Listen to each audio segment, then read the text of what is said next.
Hello, and here we are with more couch conchology. In this video, I'll show you some shells that I bought that mark a fun and memorable milestone in expanding my shell collection. Since my husband is an amateur radio enthusiast, I was aware that there are clubs and conventions and different events that the ham radio people get together and do, and they hold things regularly, and it got me to thinking. I wondered if maybe shell collectors do that same thing. They have events and things like that just made me think that I should investigate that a little bit. And so what I did was I found some information at the public library, doing kind of a search in the books and a search in the card catalog when that was still around, and I found Conchologists of America. So I quickly got a membership that included their quarterly magazine. That was in 1987, and it just so happened that their annual convention that year was going to be in St. Louis, Missouri. And it also just so happened that St. Louis, Missouri is only about 4.5 hours drive from our house. So even though we couldn't plan to attend the entire convention, we did go to the shell Bourse. And never having seen one of those before, I didn't know quite what to expect.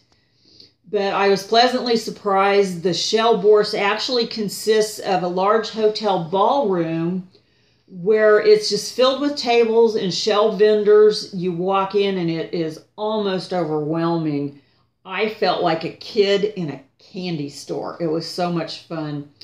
I saw shells from all over the world in every size possible, in every shape possible. So what I want to do is show you just a few of the shells that I bought on that very first COA convention trip.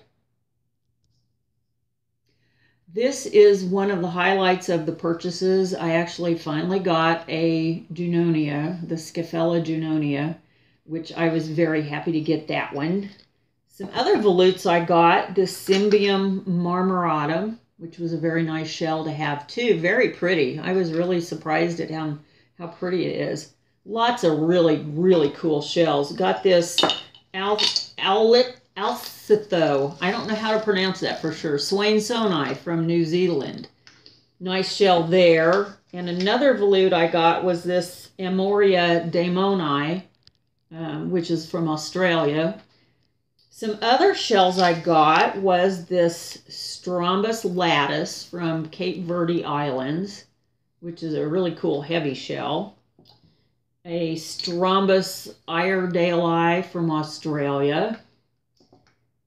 Also a Strombus eratrum from Queensland, Australia. Very pretty shell. Really neat one to have there. Another volute, I got Voluta Ebraea from Brazil. Lovely pattern on that one. Got a Philanotus regius that is really superb. Very frilly, very pretty shell. One of my favorites here too. Of course, it's hard to pick a favorite. And a Cowrie, the Cypria zebra, which is a really cool one. Cypria ventriculus. Nice shiny shell there. Tibia martini from the Philippines. Very lightweight, pretty shell. Volma modesta, which I believe is from Japan. It's a really unusual color for a shell. Harpa major, which is one of those harpas that they all have such exquisite patterns. And let's see what else. We got an Olivancillaria urseus, which is an unusual shell too. A little Triton, the Cymatium rubeculum. Pretty red color, very pretty red. Got this cool egg yolk color limpet from Egypt. neat little shell there. And another one of the highlights is this shell that comes from Tasmania. It's commonly called the wedding cake Venus shell, which it actually does look like wedding cake. It's a very delicate shell, real pretty. So that was kind of a classic that I was happy to get too. So shell collection grew a little bit there too, and in subsequent trips we were able to go to other COA conventions, other COA bourses and shell shows and things like that, and some of those I can talk about in some other videos and show you some of the finds from those. But in the meantime, I thought you'd like to see the milestone marker for the shell collection in COA and getting to go to the shell bourse, which is enormous fun. So we'll see you next time on another video of Couch Conchology. Thanks for watching.